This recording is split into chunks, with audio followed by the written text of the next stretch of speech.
Hi folks, Tyler Capozzi here. I'm very excited to have the brand new DJI Inspire 1 with me. I've had it for about a month now and I've got just about 12 hours of flight time with it. So I want to do two things with this.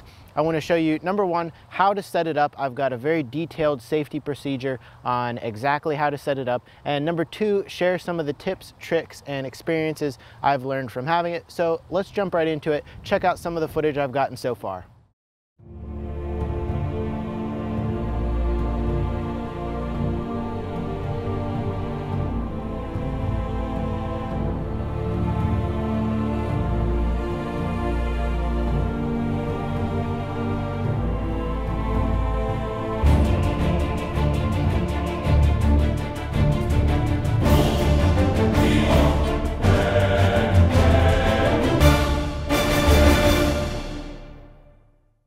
So there you have it. Let's jump right in on how to set this up. I've got a detailed safety procedure, a pre-flight checklist, which this will actually be below in the description. You can download this. This is a compilation of all the ones that I found online and a few things that I've added, and it basically took everything that I thought was relevant and important, put it on the safety checklist.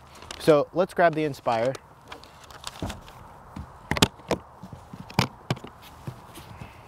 It's in the HPRC case. I got this entire setup. It has two transmitters, spare battery, extra set of props, and that was $39.79. If you want just the body, that runs $2,800. So here's our Inspire. And to start off, we want to, before we set anything up, we want to check our line of sight, bystanders, make sure of any obstructions. In this, I've got a big wide open area, no telephone lines or anything that are nearby, no trees that are in the way. So great place to fly. And we also want to do a visual inspection on the Inspire, make sure that everything is solid, it's looking good. Then we will grab our battery, which I'm going to use the one that's already in it. And to check it, just press the button. As you can see, all four green bars are illuminated. That means that it is fully charged. DJI recommends that you do fly on a fully charged battery. Let's grab our transmitter. You do the exact same process, just press the button and you'll be able to see if it is charged, on what levels. These four little lights here will illuminate. So as you can see, that guy is fully charged as well. Now let's grab our props. It's important to note that there are two on here that are marked with a small white dot and two that are marked with nothing. The black props go on the ones that are not marked with anything. To put them on, you simply press down and then rotate. And then the ones that are white are basically catty-cornered. So again, twist and press down and rotate until it clicks into place. I always like to double check it by twisting, grabbing onto the motor, twisting the prop and pulling upwards to ensure that it's fully seated. Because nothing worse than having a prop fly off mid-flight. That's happened to me before and it wasn't pretty.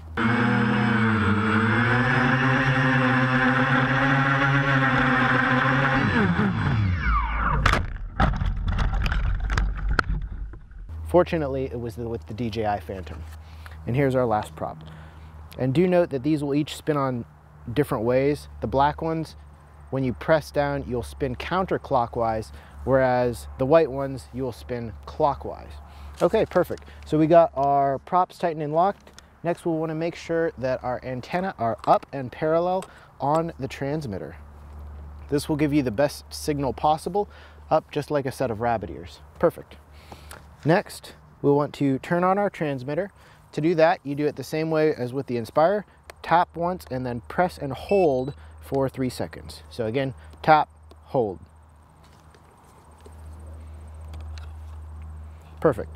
We'll also want to ensure that our transmitter is in P mode. That's GPS mode. So there is a small little series of buttons right here. You can flick it back and forth. P mode is the one that's all the way on the right. So we're good to go there. We're in P mode. Next, we'll want to turn on our Inspire. To do that, you do the same thing. Press and hold for 3 seconds. It will turn on. You'll get some fancy beeping, just like with the Phantom. Okay, perfect. Now what we will do is switch it out of travel mode. That's where the arms are flush, so it's flat for travel. And to do that, there are two ways to do it. You can do it within the app, or my preferred way is just doing it with the transmitter. This small lever here, you'll simply flick it up and down 4 times. Now when you do this, make sure you're on a flat, non-porous surface, because the last thing you want it to do is get caught up in some grass and strip the motors or something. So right here, we're good to go. We're on a flat, non-porous surface. Flick it up and down 4 times. 1, 2, 3, 4. And now we exit travel mode. Perfect. So next up, we will turn off the Inspire. Again, press and hold for 3 seconds. Okay, so the Inspire is now turned off. Next, we're going to go ahead and attach our camera. The camera is included in this fancy little box. Unfortunately, it does have a living hinge on it, so eventually that could break, but otherwise it's a nice little box. I keep a lens cleaning cloth in here. That way you can have your clear filter in its own little case, and it's not bumping into stuff or banging around. And it did come with an ND filter as well. The ND filter is actually on the camera. This is the Zenmuse X3. As you probably saw, the X5 and X5R recently came out. One thing I'd recommend doing with this little guy is there's a small line on the camera, and then a cap is included as well.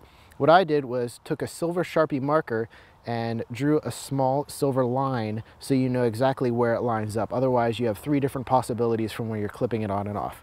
So I'd recommend drawing a little silver line on there. That way it's easy and you can quickly diagnose where it needs to go. On the base of the Inspire, there is also this small cap, exact same deal. I drew a small silver line on it. That way you can see exactly where it needs to line up. All you'll want to do is rotate this, and that will allow you to remove the cap.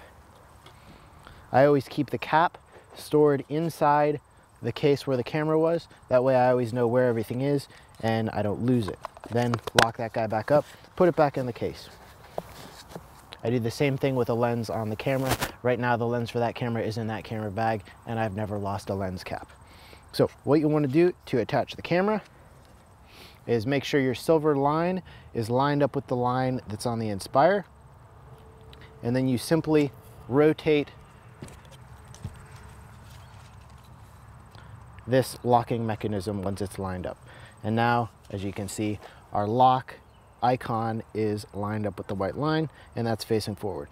So we are good to go. That's locked into position. Always double check it. Great. So we have our SD card in the camera. I'm using the one that came with it. It's a 16 gig. It's worked fine. Our ND filter or clear filter is on. I'm outside in broad daylight, and you really do need the ND filter for that. It doesn't do a whole lot, because ideally I'd want to be at shutter 50, but I usually have to keep it pretty high up. They do make aftermarket ND filters, and DJI also offers ND filters. It's a 3-pack that you can get for it as well. So those are a few options for that. So now that we have our SD card and ND filter in, we're going to go ahead and get the app connected.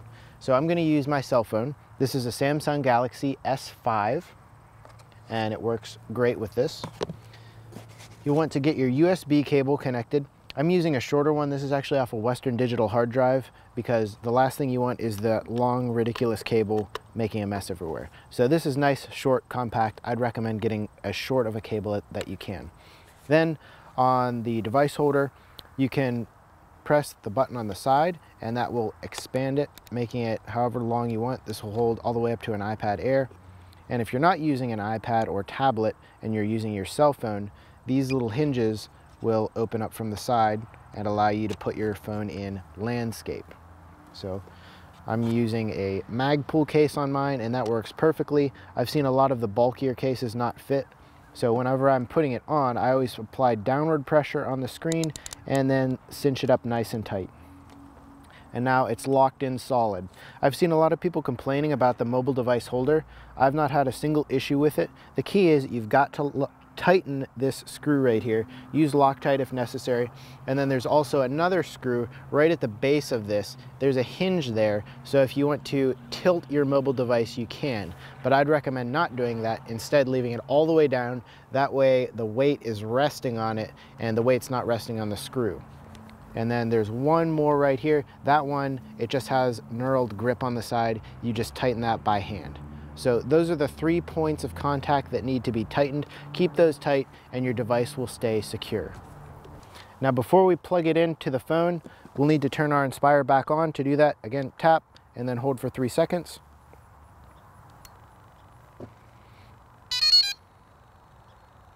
The camera will do its salute and little dance. So now that our Inspire is back on, we can go ahead and fire up our app. But before we fire the app up, we'll want to plug the mobile device into the transmitter.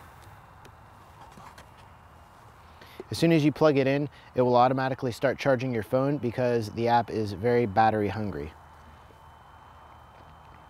So now that that's on, I will go ahead and go to my apps and then go to the DJI app. You'll also want to make sure that your brightness level on your mobile device or tablet is set all the way to high, because right now it's really bright outside and it's going to be hard to see. So I'll bring up my brightness. And then once your aircraft is connected, it will say aircraft connected, and then from there you can enter the camera view. So I'll go ahead and do that now. Next up on our checklist, we'll want to make sure that we're good to fly with our GPS signal. Up in the corner, you will see a satellite icon and the number of bars that you have for signal. Okay, so GPS signal looks good. I've got 15 total satellites, and the green bar in the center says safe to fly GPS. So we're good there. Next up, if you have a signal for Wi-Fi or data, you can cache your maps. In the corner of the screen, there will be a small little map. You can click on that map, it will expand, and you can get basically the same thing as Google Earth, and you'll have a live feed of where your Inspire is going on the map. So if you'd like to cache your maps, you will need to have Wi-Fi or data turned on. Zoom into the map, scrub around in the point that you'll be flying, and that will cache the map. Next up, if you have just done a firmware update, or you just opened up your Inspire, or it's brand new, or you've traveled a long distance, you'll want to calibrate the compass. That's very easy to do. It can all be done within the app. No need for me to explain how to do it. DJI has a tutorial on how to do that. And next, you want to do an IMU check. Again, you want to do this after you've done a firmware update, or if you've traveled a long distance, or maybe your Inspire took a little bit of a bump. To do that, you'll go into your menu, and then you'll want to go to the top menu with the icon of the quadricopter, click on Sensors, and that will allow you to check your IMU. We do want to pay attention to a couple different numbers. Our gyro/accel should be ±1, so that looks good. And then finally, our compass should be between 1400 and 1599. Mine is looking good as well. Okay, then finally we want to check that our channel is good. That will make sure that there's no interference with it. You'll want to click on the icon that says HD, and there you'll see a series of, it's basically a graph showing you what channel is getting interference on it. Red means that there's a lot of interference on the channel, green means that it's stable, and blue is your selected channel. I found that 13 and 20 are the most commonly used that I use because they have the least amount of feedback on them. So in this case, I'm gonna go ahead and use channel 13, so I will click on 13. Perfect. And next up, we'll want to check our image transmission quality. You'll scroll down in this same menu and you can scrub it all the way from the bottom, which gives you a range of 1.88 miles, all the way to the highest image transmission, and that one gives you 0.44 miles. I've not noticed a difference though between either of these. It always looks the same to me. Next up, we'll set our return height in the event that, say, the Inspire loses signal, or I press the return to home button. It will go up to your pre-designated height and then come back to where it took off from the home point and land. So to set that, you look around the area, see what the highest point is. So I really don't have anything, I would assume over 70, 80 feet, but I would give it maybe a buffer of 100. So to set your return to home point, you'll want to go to the top quadricopter icon, advanced settings, and then you'll want to scroll down to fail-safe mode, click on that, and you'll be able to choose how high you want it to go when it returns to home. I've got mine already set at 55 meters, so that's over, what, 150, 200 feet. So that's plenty high. That'll give me a lot of buffer room. Now that we've got our return height adjusted, we'll set our home point. To do that, you just click on the H icon in the lower left of the app. Okay, so we're good to go there. And we want to make sure that we're in a safe launch and recover position. So again, you're checking the area, make sure that there is nothing that you're going to run into. Then we're going to make sure that we have a green flashing light on the back. That means we have a GPS lock and it's safe to fly. So this small little LED will be blinking, and you want to make sure that there's a green flashing light there. So there is our green light. And then we'll want to start your video recording if you want to. That's optional. I usually wait until I'm up in the air to actually start the recording, because that's the huge advantage of the Inspire over the DJI Phantom, is that you don't have to record the entire time. You can instead set your shot and then start recording once it's in the air. We're going to make sure that our area is clear of people and obstructions. Looks like we're good on that. And then finally, we'll go ahead and take off. So let me get the table cleared off and we'll take off. So our Inspire is all set up, ready to go. We're ready to take off. Let's get this bird up in the air. A couple quick tips. Number one, make sure that you're directly behind the Inspire, because that way you always have perfect orientation of it. That way if it's facing you, your controls are going to be reversed. So be behind it. Give yourself a good bit of buffer room, maybe 10 feet. That way if there's a sudden gust of wind, it doesn't go blowing straight into you. Again, our home point is set, so that way if it were to lose signal or I hit the home button, it will return to the home point. So to take off, we want to bring our controls down into the center. That will spool the motors up, and I'll give it a gentle throttle to get it up in the air.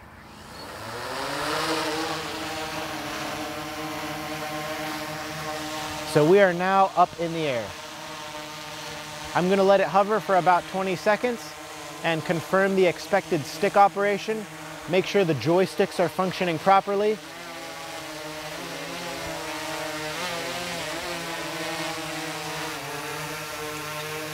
And then we'll raise our landing gear. That can be done manually by flicking the landing gear switch, or you could do it on the app. So we're now up in the air. My GPS is set, and we've got a pretty good amount of wind going on right now. And as you can see, the Inspire is pretty stable. So here we're focused on Bryan, our camera operator, and take a look at the Zenmuse X7 Camera. I'm gonna whip the Inspire back and forth several times and watch how smooth and stable the footage is. So you can see, even though I'm whipping the Inspire all over the place, the camera still stays pretty smooth, which is very impressive. So great job, DJI. I'm quite impressed with that. The other thing I want to touch on is the gimbal wheel speed. If you have it set too high, your footage simply will not look cinematic. As you can see, when it's snapping around like this, that just does not look good at all. It looks like a security camera. To change that setting, you'll want to go into your menu, click on the RC icon, go to RC control settings, and then click on gimbal wheel speed. I'd recommend setting it to 20 or 30%. That will give you a nice, solid, smooth, cinematic look. So let's go fly over this cornfield. I'll elevate up as I tilt down, and you'll see what I mean.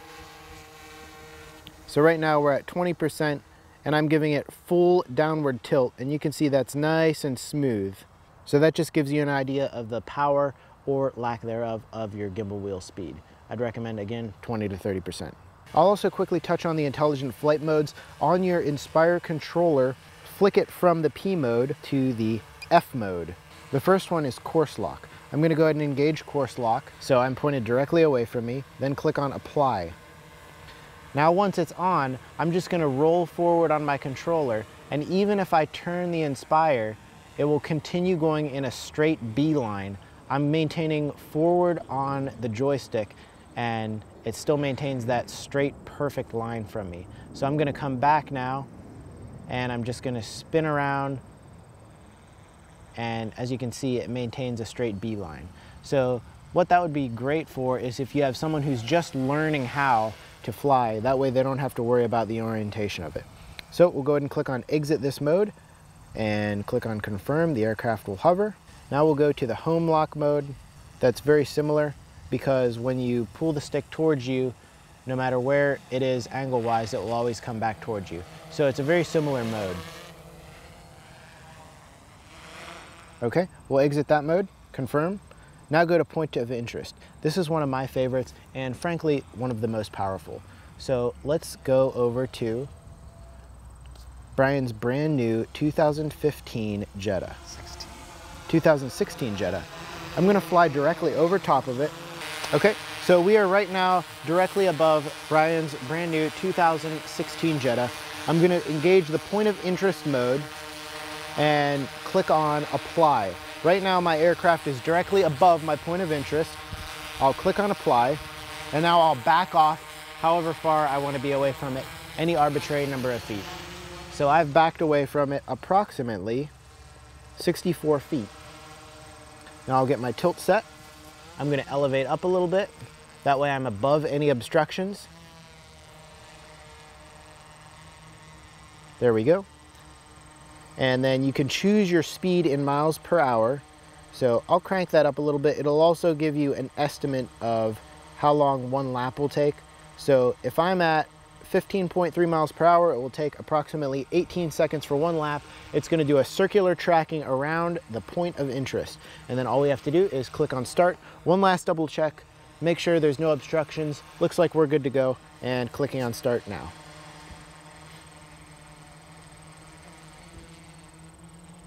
I'm not touching the controller at all. This is doing it all completely autonomously. And as you can see, it maintains pretty solid, locked on line of sight with the point of interest. And it will continue doing this until you click on pause or exit this mode. So that looks good. I'm gonna click on pause and it will stop right there. Now I'll go ahead and exit this mode and confirm. What you'll have to do for this one is basically choose an A point and a B point. So I'm gonna click on start recording waypoints. Let's say we want our Inspire to start right here. So I'm gonna record C1. Now I'm gonna go over top of the parking lot.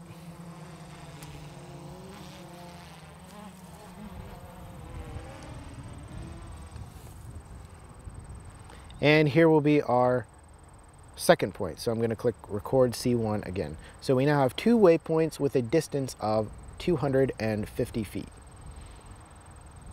So now I'll return to the first point, or you can just click on done. And then you can choose your flight velocity. I'm gonna crank it all the way up to 11 miles per hour. I'm gonna go back to as close as I can to my start point.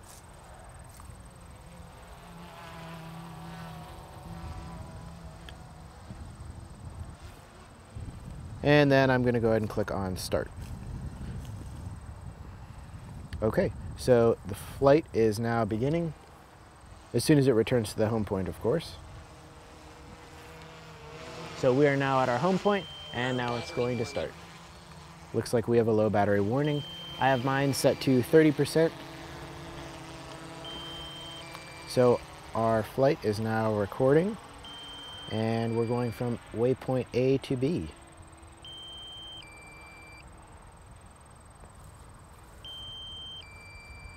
Okay, I'll now click on exit this mode, click on confirm. I better land because my low battery warning has started. Okay, I'm gonna go ahead and go back into P mode. We'll bring the Inspire back.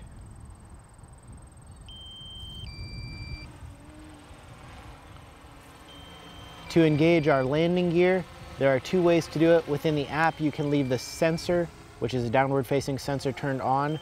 So as soon as you get within a few feet of the ground, the landing gear will activate, or you can manually do so by flicking the landing gear switch on the remote. So our landing gear is lowered. I'm gonna go ahead and come in for a landing, but do watch out for deep grass because one time I landed in deep, gooey grass and got gunk on the camera. So keep an eye out for that.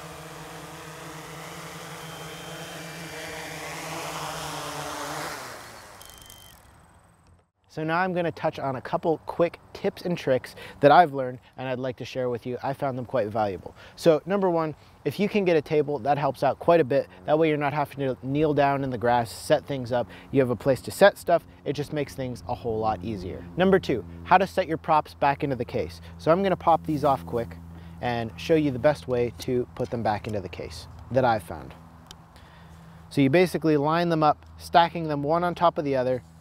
You have a white one and a black one, drop them in like this, and then have the other ones on top of it, so a black and then a white, so they're catty corner to one another. That's the best way that I've found, so they stick flush with one another, and that way they're not sticking up at awkward angles, getting crushed in the case. DJI recommends that you do a full discharge of the batteries every 10 flights. You can either fly the Inspire until the battery gets as close to 5% as possible, or another way, if you're worried about it, you can take your props off, take it inside, spool the motors up, and just let the battery run dry that way. That would be the safest bet, and it would also do it fairly quickly. A lot of people have concerns with dual charging your remote with your battery on the same plug. I've done it before, I've not had any issues. It will get pretty hot, and it's kind of inefficient because it's really only charging one of those at a time. So it's gonna take the same amount of time regardless if you have them both plugged in or if you just have one plugged in. One thing I did with the props was paint them. And the reason for that is it's way quicker and way easier to identify them with this big stripe on it. And frankly, it looks pretty sweet. I also painted a white stripe on each of the white motors. That way, from a distance, I can quickly, easily, visually identify and ensure that the motors and the props are set up correctly. That way, if maybe somebody else is setting it up or I want to do one last double check with it, that way you can ensure that they're set up without having to take them off. A lot of people might be concerned about parasitic drag, but I've been flying it with this for quite a while. I've not had any issues. Another thing I saw people expressing concern for were the cables that were right inside right here, because whenever you're activating the landing gear, that cable is brushing against a metal edge. Now what I did was get some it's basically heat shrink for wires, for if you're splicing wires. I slid it down the center and I was able to basically create a sheath for this wire, so that way the metal is brushing against the rubber sheath rather than the wires. And this wire is on both sides, so you will need two pieces of the heat shrink wrap.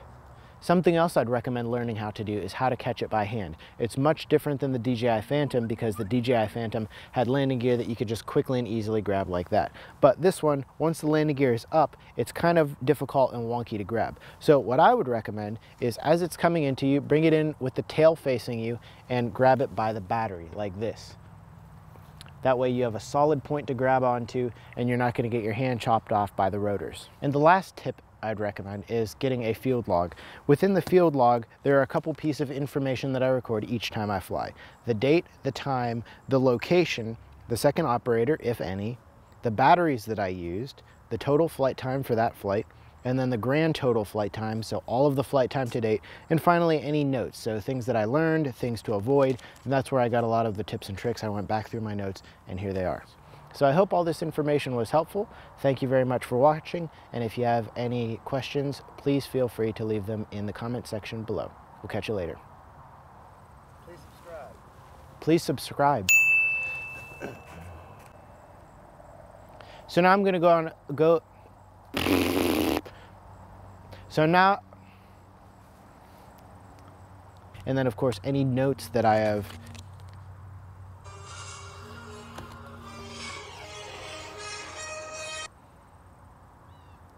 Hello?